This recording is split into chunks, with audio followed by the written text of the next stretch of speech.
Hello my dear students, you are welcome in toppers English classes dear students. आज हम practice set number 9 देखेंगे, जो कि जितने भी कम्पिटेटिव एग्जाम होते हैं इंग्लिश के लिए, इंग्लिश जिनमें आती है उन सब के लिए काफ़ी इंपॉर्टेंट प्रैक्टिस सेट है, जिसमें हमने टॉप 30 क्वेश्चन लिए हैं डी स्टूडेंट्स। लेकिन इससे पहले आपसे रिक्वेस्ट है कि आप मेरे चैनल टॉपर्स इंग्लिश क्लासेस को सब्सक्राइब करें, मेरे वीडियो को लाइक करें, शेयर करें डी स्टूडेंट्स, और अधिक से अधिक शेयर करें। तो डी स्टूडेंट देखते हैं। देखो question number 1 to 5 find out the error in the sentence part. मतलब एरर के हमने क्वेश्चन लिए हैं 5। देखो, ही ले the watch on the table and forgot all about when he went out. देखो पार्ट 1 मतलब ए है, बी है, सी है, या डी में नो एरर होगा तो डी लगा देंगे। देखो उसने वो घड़ी रखता है, देखो अगर इससे हम लगाएंगे तो देखो, और यहाँ पर अनफॉरगेट वो भूल गया, तो मतलब ये पास्ट में है। ठीक है डी स्टूडेंट्स,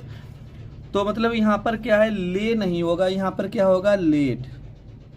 ठीक, LAID, उसने घड़ी रखी और वो भूल गया। ठीक, तो इसमें गलती क्या है, पार्ट ए में ही गलती है डी स्टूडेंट्स। ठीक है, तो मतलब ए में ही गलती है, ऑप्शन ए ही सही है इसका। ठीक, दूसरा देख लेते हैं। क्वेश्चन नंबर 2 देखेंगे डी स्टूडेंट्स। देखो, while it is apparent स्पष्ट है, that means कि biotechnology offer significant benefit, adequate attention has not been focused to this vital area। देखो इसमें प्रीपोजिशनल मिस्टेक है, फोक्स के साथ टू नहीं होगा डी स्टूडेंट्स, फोक्स ऑन होता है। ठीक है, तो फोक्स्ड ऑन होगा, तो मतलब कौन से पार्ट में गलती है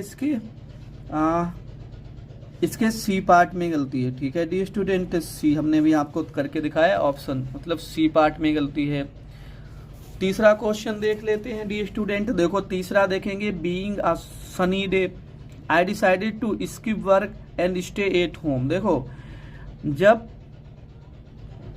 एक ही कर्ता से दोनों काम, देखो यहाँ पर सनी डे, मैं सनी डे तो नहीं हो सकता। देखो मैं और सनी डे अलग अलग हैं डी स्टूडेंट। ठीक है, तो मतलब अगर ऐसा भी कभी आपको मिल जाए ऐसा सेंटेंस, तो वहां पर आप क्या करेंगे, इसका एक प्रोनाउन लगा देंगे इट। ठीक, तो it being a sunny day, क्योंकि अब दोनों कर्ता इसके अलग अलग हैं। ठीक है, तो इसके पार्ट ए में ही गलती थी डी स्टूडेंट्स। ठीक, ए में ही गलती थी।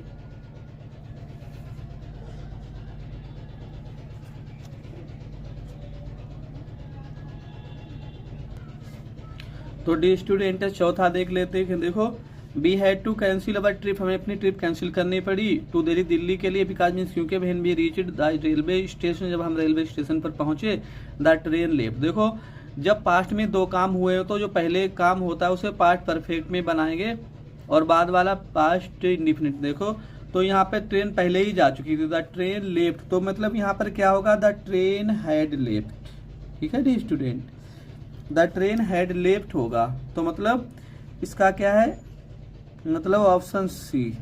ठीक, सी पार्ट में गलती है इसके। ठीक, अगला देखेंगे, many student has failed in the mathematics what Dilip mathematic test, what Dilip has scored 100%। 100% नहीं होगा डी स्टूडेंट, यहाँ पर होगा फुल मार्क्स।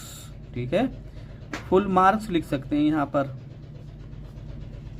ठीक है, तो मतलब क्या है इसमें, ऑप्शन सी सही है। ठीक, तो ये तो हमने मतलब एरर के क्वेश्चन देखे। अब प्रीपोजिशन के देखेंगे। प्रीपोजिशन हमने लिए हैं, देखो क्वेश्चन नंबर 6 to 10। देखो प्रीपोजिशनल देखते हैं। देखो, दीपक डाइड फीवर। देखो जब किसी की मृत्यु किसी बीमारी से होती तो आपको मालूम है फिक्स प्रीपोजिशन होता है डाई ऑफ, ऑप्शन ए। ठीक है, ऑप्शन ए सही है, ज्यादा देखने की जरूरत है नहीं इसमें। 7 देख लेते हैं, 7वां देखेंगे। देखो, the house was dot dot fire. देखो एक निश्चित फ्रेजल वर्ब है, ऑन फायर, मतलब आग लगना, मकान में आग लग गई थी, तो फायर ऑन होगा, ऑप्शन सी सही है इसका। ठीक है डी स्टूडेंट्स, 8वां देखेंगे, आई एम फाउंड रीडिंग, निश्चित प्रीपोजिशन है, इन नहीं होगा, इनटू नहीं होगा, आप होगा। ठीक है, फाउंड ऑफ रीडिंग में पढ़ने का शौकीन हूं, आप होता है।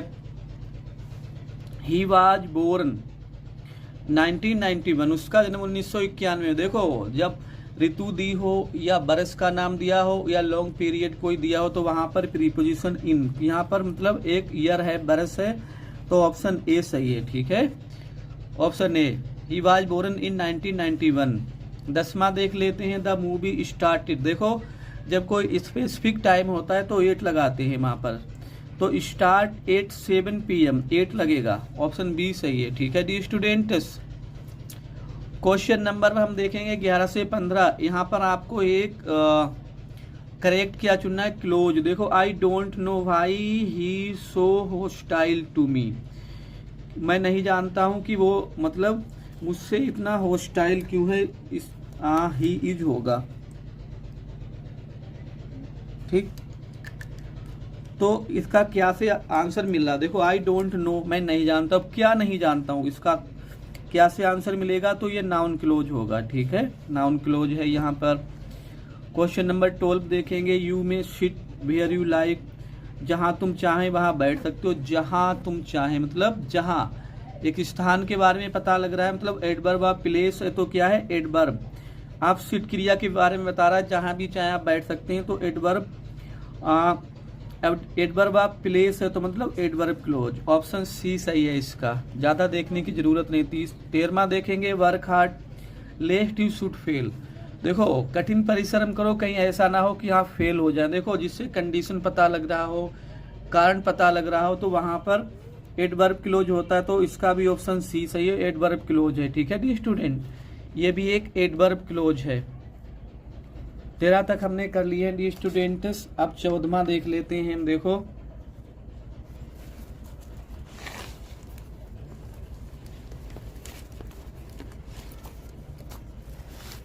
चौदहवां देखेंगे। देखो, आई सिंग, मैं गाता हूं। इतना तो प्रिंसिपल क्लोज है या इंडिपेंडेंट क्लोज है, बिकॉज आई लाइक सिंग। मैं गाता हूं मतलब क्यों गाता हूं, कारण है एडवर्ब क्लोज। आप रीजन है तो एडवर्ब क्लोज है। ठीक है, इससे कारण पता लग रहा है, एडवर्ब क्लोज है। अगला देखेंगे, he breathed his last in the village where he was born. उसने अपनी अंतिम सांस उस गांव में ली जहां पर उसका जन्म हुआ था। देखो, विलेज को ये रिलेट कर रहा है, मतलब विलेज के बारे में एडिशनल इंफॉर्मेशन दी जा रही है। विलेज क्या है, नाउन, और जो नाउन की विशेषता बताता है वो होता है एडजेक्टिव। तो मतलब क्या है, एडवर्ब, एडजेक्टिव क्लोज है ये एक एडजेक्टिव क्लोज है D students. Question number 16 to 20 देखेंगे, पार्ट ऑफ स्पीच, इंपॉर्टेंट है, बहुत ही इंपॉर्टेंट हमने लिए। देखो, लेट्स गो अप द हिल, आओ पहाड़ी पर चलें। देखो, द हिल क्या है, द हिल है नाउन, और तो ये क्या है, ये प्रीपोजिशन है, क्योंकि प्रीपोजिशन से पहले उसका ऑब्जेक्ट नाउन या प्रोनाउन होता है। अब द हिल क्या है, यहाँ पर ये नाउन है, तो अब क्या है, ये है प्रीपोजिशन, ऑप्शन सी सही है, ज्यादा सोचने की जरूरत है नहीं। देखो, the golden necklace looks beautiful. देखो, नेकलेस नाउन है, द आर्टिकल है गोल्डन, नाउन के बारे में विशेषता बता रहा है, सोने का जो नेकलेस है सुंदर दिखाई देता है। मतलब नाउन के बारे में जो चीज कुछ विशेषता बताता है उसे मॉडिफाई करता है, वो एडजेक्टिव होता है, ऑप्शन सी सही है। ठीक है डी स्टूडेंट्स। 18वां देखेंगे। देखो, that is what I want, यही तो मैं चाहता था। देखो, दैट क्या है, दे है प्रोनाउन है, कौन सा प्रोनाउन है, डिमोस्ट्रेटिव प्रोनाउन है। ठीक है, दिस है, दैट है, दीज है, दोज है, ये डिमोस्ट्रेटिव प्रोनाउन होते हैं। लेकिन यदि इसके बाद यहाँ पर इसके स्थान पर कोई नाउन होता तो ये हो जाता डिमोस्ट्रेटिव एडजेक्टिव। तो क्या है, ऑप्शन ए सही है ये। ठीक है डी स्टूडेंट्स, ऑप्शन ए। 19वां देखेंगे, ही इज नो मोर। देखो, नो और नोट ये होते हैं एडवर्ब, ज्यादा सोचने की जरूरत नहीं। ही इज नो मोर, ये एडवर्ब है नो। ठीक है, ही ईट्स वेरी लिटिल, वो खाता है बहुत थोड़ा। देखो, वेरी लिटिल खाता। देखो, वेरी भी क्या है, एक एडवर्ब है। ठीक है डी स्टूडेंट्स, और एडवर्ब को मॉडिफाई एडवर्ब भी कर सकता है, तो ये भी एक एडवर्ब है, ऑप्शन सी सही है। ठीक है, अब देखेंगे एंटोनियम्स देख लेते हैं। देखो, एंटोनियम्स ऑफ एक्सपेंड, एक्सपेंड मतलब होता है विस्तार करना, फैलाना। देखो, एक्सटेंड का मतलब भी यही है, विस्तार करना। इंक्रीज माने बढ़ाना, ये भी इसका सिनोनियम्स है। कॉन्ट्रैक्ट मतलब सिकुड़ना, यही होगा। ठीक है, इसका एंटोनियम है कॉन्ट्रैक्ट। और इनलार्ज मतलब बढ़ाना, ये तीनों इसके सिनोनियम्स हो जाएंगे। 22 देख लेते हैं, सिनोनियम्स ऑफ क्विक। क्विक का मतलब क्या होता है, तेज। फास्ट माने भी तेज होता है। लेजी माने आलसी होता है, स्टेडी माने स्थिर होता है, तो इसका क्या हो जाएगा स्लो। ठीक है, इसका ऑप्शन सी स्लो। ठीक है, स्लो मतलब धीमे।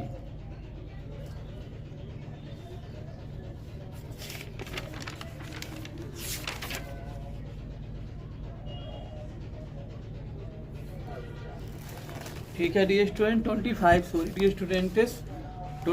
क्वेश्चन लिए हैं इसमें, देखो। हाँ तो डी स्टूडेंट देख लेते हैं 23 देखेंगे सिनोनिम्स ऑफ रेडिकेट। देखो रेडिकेट क्या होता है, समूल नष्ट करना, मतलब किसी चीज को जड़ सहित उखाड़ कर फेंक देना। देखो प्लांट माने लगाना होता है, स्टेब्लिश माने स्थापित करना होता है, क्रिएट माने बनाना, मतलब ये तो इसके सिनोनिम्स हो जाएंगे। तो रिमूव हो जाएगा हटाना, किसी को मतलब बिल्कुल हटा देना। एंटोनिम्स ऑफ हॉटी, हॉटी माने होता है घमंडी, एरोजेंट माने घमंडी, प्राउड माने घमंडी, कंसीडेड माने घमंडी, हम्बल माने होता है विनम्र।